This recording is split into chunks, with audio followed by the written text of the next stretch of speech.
Welcome to the intersection of technology, cybersecurity, and society. Welcome to ITSP Magazine. Knowledge is power, now more than ever.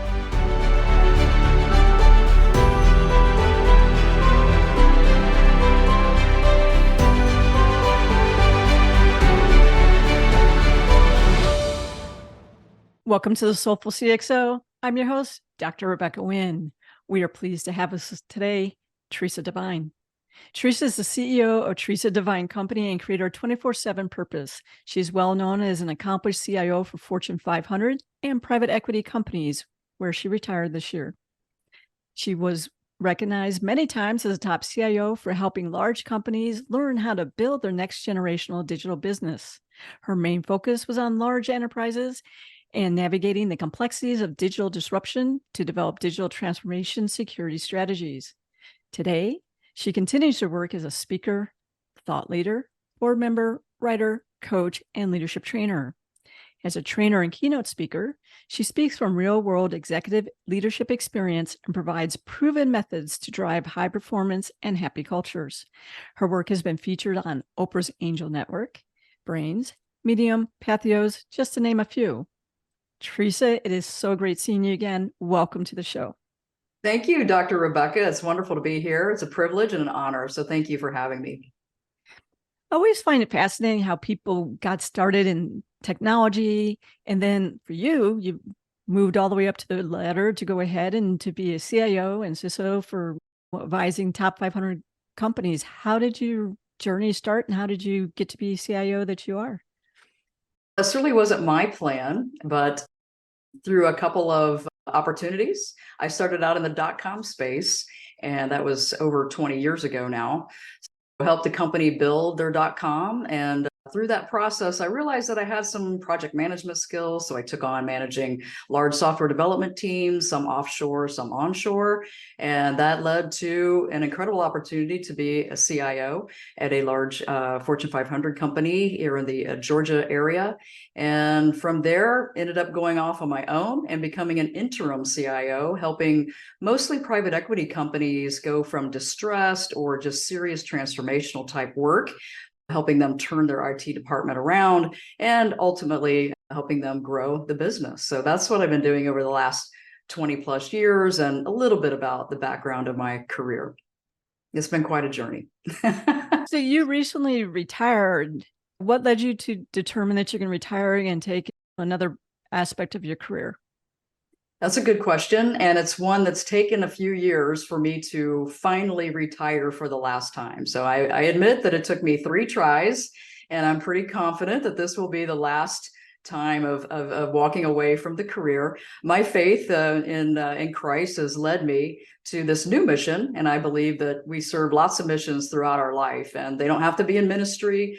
They can be in the workplace, and most of my work obviously has always been in the workplace, in the corporate world. And I love that work. And I think that we are able to share our faith in ways that we are Christ-like individuals. We help people grow in their careers. And I certainly helped a few people do that. And I'm excited to be able to share that experience and help others succeed. I think that's the ultimate reward when we're working in the corporate world or anywhere in the working world.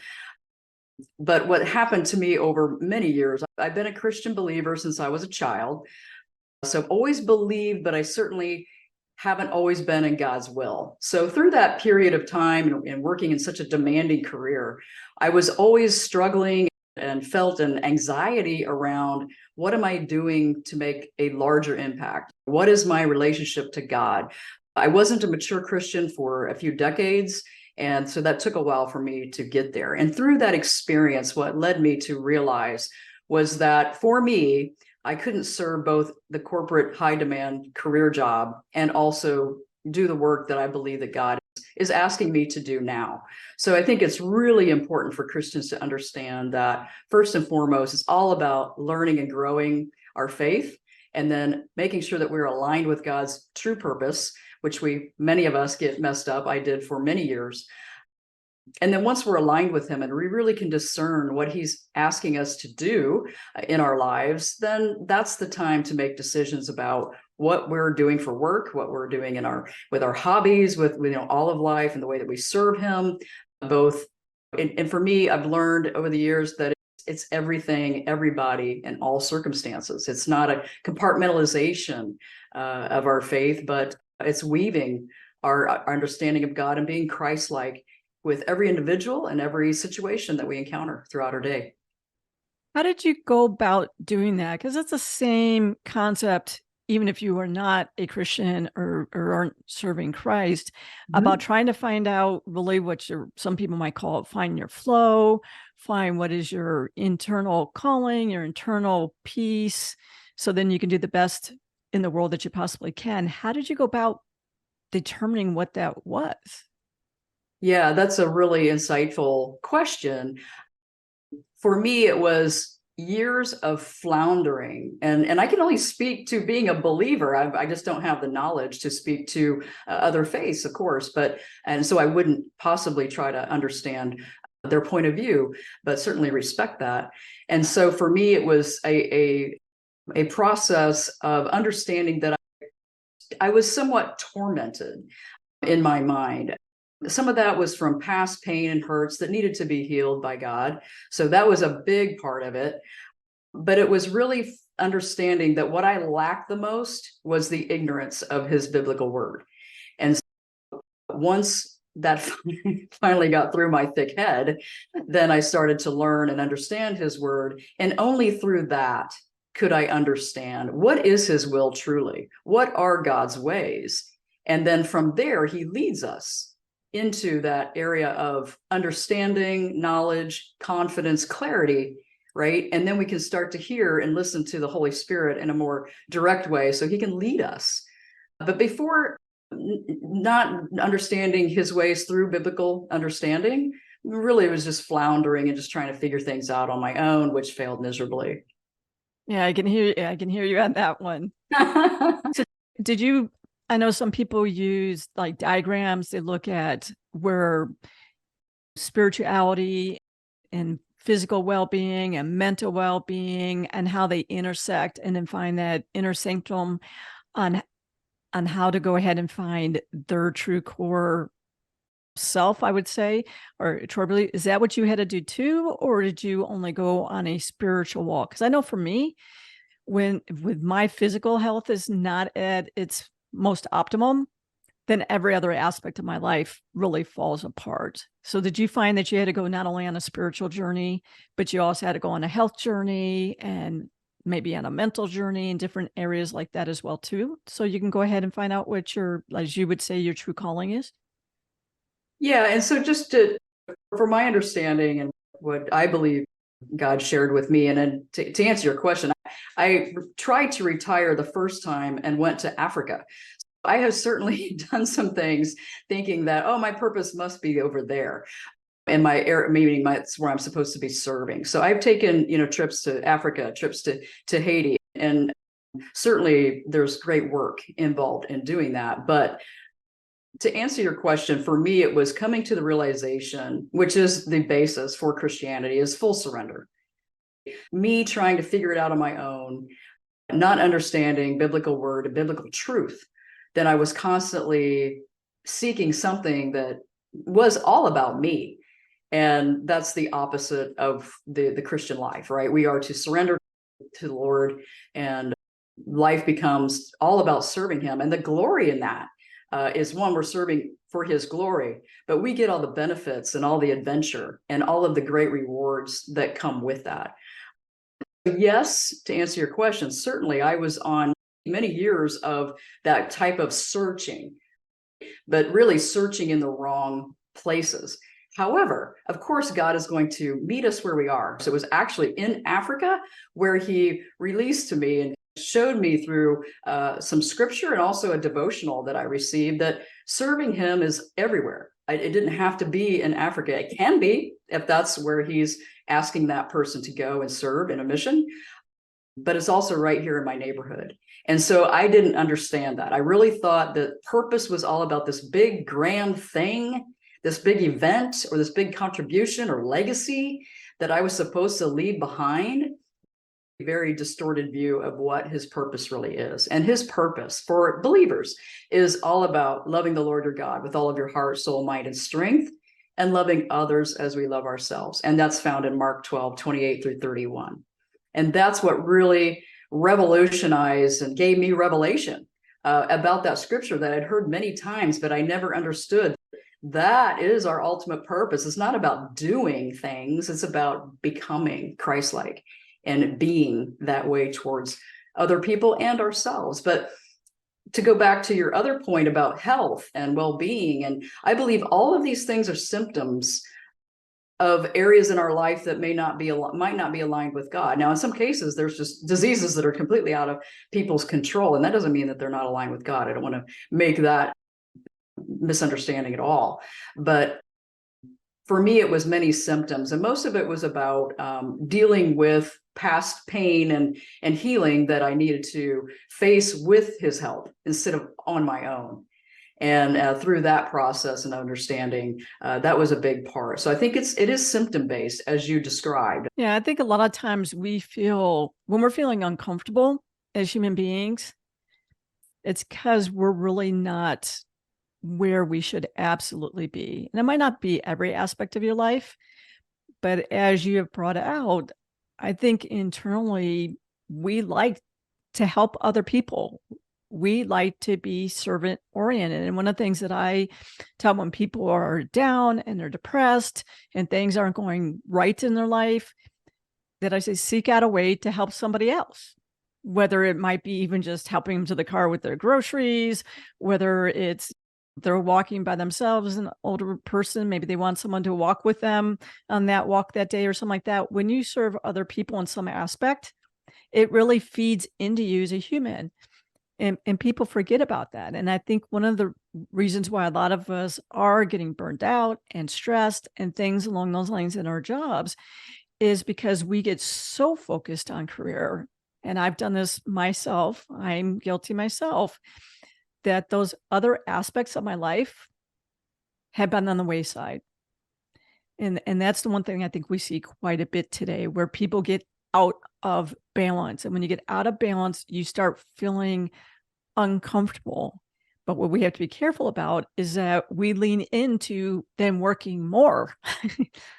And we really should lean into looking at those other aspects of your life. I know you do a lot of coaching. Is that what you see too when people come to you for coaching and training, that they're really out of balance in their life and that's why they're struggling so much? Yes, Rebecca, that's a great point. And that is the two most common reasons that I hear. People have this innate desire to mature their faith and to get closer to God. It was really more of the draw. But you hit on a great point. Before I get to that coaching question, one of the biggest symptoms that pushed me out of the corporate life for good, and then certainly on the third try, was what you just spoke about. It was putting work first. I was a workaholic, crazy, insane hours and I just believed that's what I was supposed to do. And not because anyone was driving me to do that. Let's be clear, because there's a lot of bad rap, and you may agree or disagree with the corporate world, but I was never in a position where my CEO was driving me to work that hard. He was the multiple that I had. They were always results driven, but they were typically sitting me down to say, you need to slow down, you're going to burn out.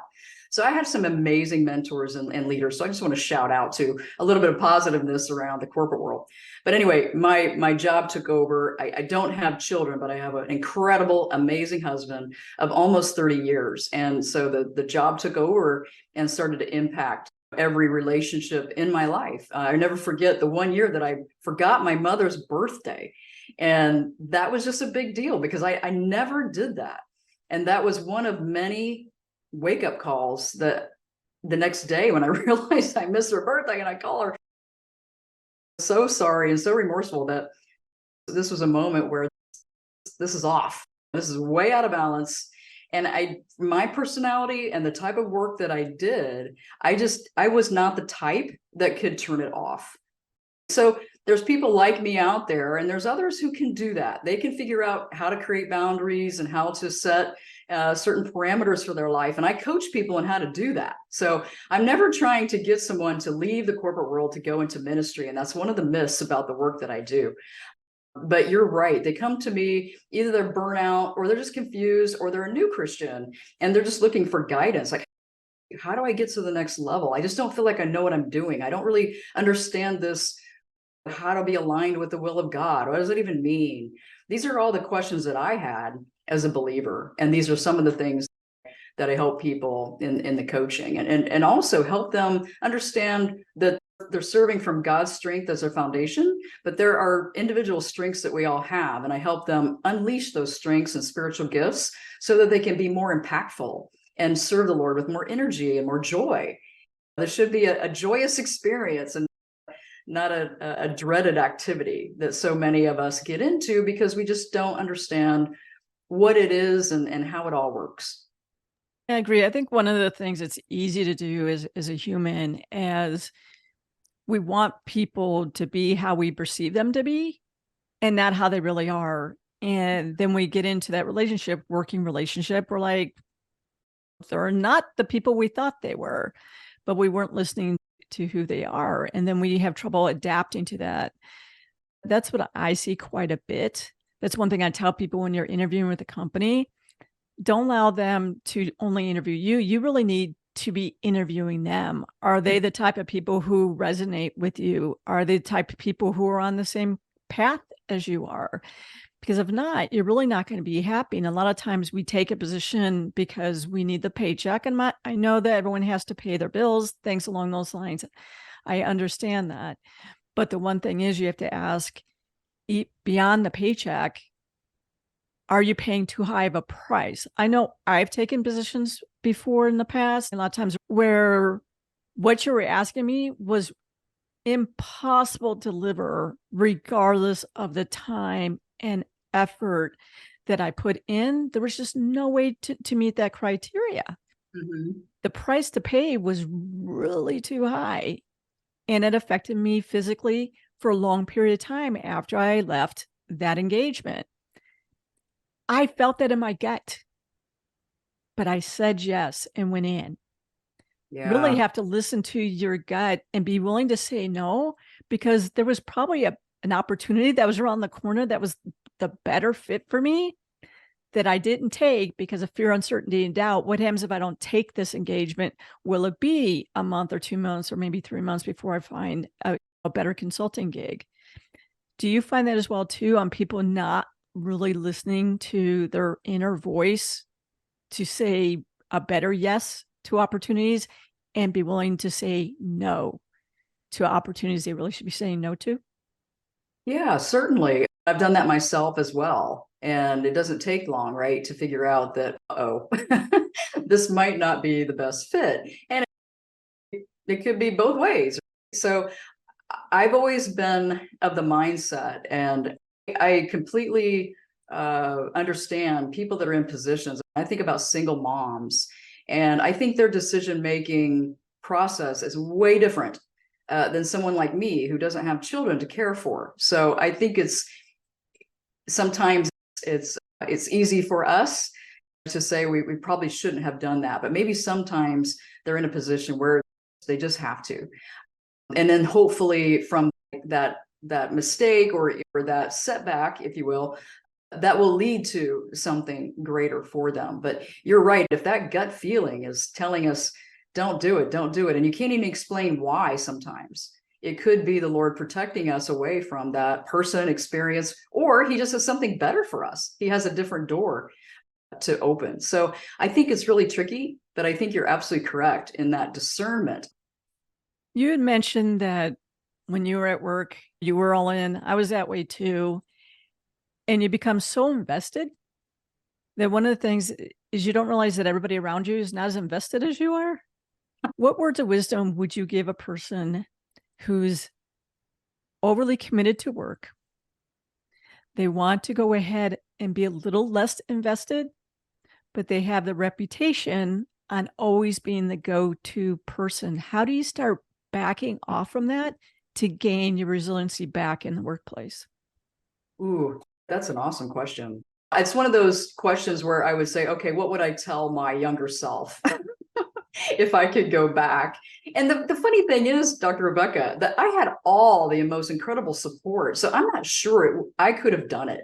I don't want to discourage anyone from doing that. But my first piece of advice would be to go to your manager and explain to them what's going on and why. Maybe you don't even understand why you're doing what you're doing. There was a part of me that didn't quite understand it, but I love the addiction of performance. I love the addiction of seeing things improve and seeing the business happier. I loved when my team went from being discouraged and just beaten down previously to a happy, productive team that just wanted to contribute their best. So I really was addicted to all of those things. Obviously, my marriage was super important to me. So that was a big driver for me to realize I have got to get this balance back out. So I would go down the path of doing the boundaries and not staying in the office until 8 o'clock. There was no reason for me to be there at that time and leave at a decent hour, things like that. But I think the best advice would be go to your manager. If your manager is not supportive, then I would say go to HR. Because if you don't want to leave the company, you love the company and you love your work, you shouldn't have to leave because there's an unrealistic expectation like the one you just described earlier. Go back to the manager and say, I would love to be able to produce this result. But in order for me to do that, we're going to either have to extend the deadline, we're going to have to adjust the budget, something needs to change. And I think when you go to people with a problem, but you bring solutions and options, I think it's a much better conversation than I'm just working too hard. So I think it really is coming up with solutions around that and presenting that to the manager or whoever the supervisor is. And if you don't get support there, I do encourage people to go to HR. I would encourage my team members, if I wasn't supporting them in the right way, to go speak to HR. I think that's important. I think people's mental health, obviously their families, and work life, I call it harmony, because I don't think balance is achievable for most people. When you talk about true equal balance, I like the word harmony because I think it's less set up for failure kind of word. So I use harmony instead of balance. Yeah, I haven't known too many people who've had success in going to HR with those type of issues. If you're out there and you've had success, please leave me a comment. I'd love to hear the story of the success. I haven't heard too many of them. But going with why do we need additional time? What areas maybe do we need to cut and things along those lines definitely is a good thing. I would also say that if you're constantly being pushed to do sub-quality work, then maybe going ahead and having a discussion about what is a realistic win for the company. Are they just trying to make one more inch and you're trying to go ahead and get it all the way down to make a touchdown? Maybe it's your expectations of the project isn't aligned with their expectations on the project. And so maybe going ahead and having discussions on that way. If it is an unrealistic expectation on their part and there's no way to win, then maybe going ahead and having a committee meeting or something along those lines and seeing where everybody else is as a group. If you have a very hard manager, when I'm talking about that way, it's the same thing as on the football field or something like that. When you have 8 of you or 12 of you, whatever it is, depending on if it's soccer or if it's American football, you're all trying to go one direction. It's a lot easier than you going solo. I think that's a big thing as well, too, that I've learned over a period of time. I'm trying to find those really good people that you can align in the company with, that you have similar goals, that you can support each other goals versus it being us versus them. Is that something that you experience as well in your career? I know for me, especially if you work for startups, it can be us versus them. It's not always that everybody's trying to play well together, because a lot of times that they're trying to basically look at me, we're great, at expense of other people. And I think that the cost that's pretty high in startups. Yeah, I agree. I don't think I've been in a company that didn't have some level of us versus them, whether it's the people on the front line, us versus the ivory tower C-suite. I think I've heard it all. I do have a quick message to the leaders on this topic that you just mentioned, which is a lot of times in defense of the leader or the manager, we don't know that there's an issue. And a lot of times the team members are too afraid to bring the problem to the manager for whatever reason. There could be a legitimate reason. Maybe they were reprimanded. So now that, unfortunately, that has been established. So now they're like, I'm not going to go to the manager. I'm just going to get in trouble. So I think that's really important for leaders to ensure that their team members know that it's safe, that they're in a safe place, that they can come to me, open door, and let's sit down. And maybe it's just the two of us. Let's be professional about it and not bring these things up. And you don't want to surprise your managers or your leaders in a big group meeting. I think that's kind of leadership 101. But go to your manager privately, or the project manager, or whoever is in charge of this particular project that's causing so much long-term hours and things like that, or whatever the issue might be, and just go to them and talk to them. I think 9 out of 10, you find that the leader doesn't have a clue, and they're expecting the team to come to them with the problems, but maybe there's just a personality clash or a fear that's going on that they're just not willing to share. So I think it's a two-way street. I think people have to be mature and professional enough to take these problems to the right people and try to come up with solutions to work together. And many times someone would come to my office begrudgingly and say, you know what, I think we might have to push this deadline. And I'm like, let's talk about it. Let's see what that looks like. Let's see what we can do. And we have a conversation. But there was some fear. I could see it on their face coming in the office. They didn't want to talk about extending deadlines because I was always a driver of deadlines. I hope I answered your question there, but I wanted to touch on that other piece.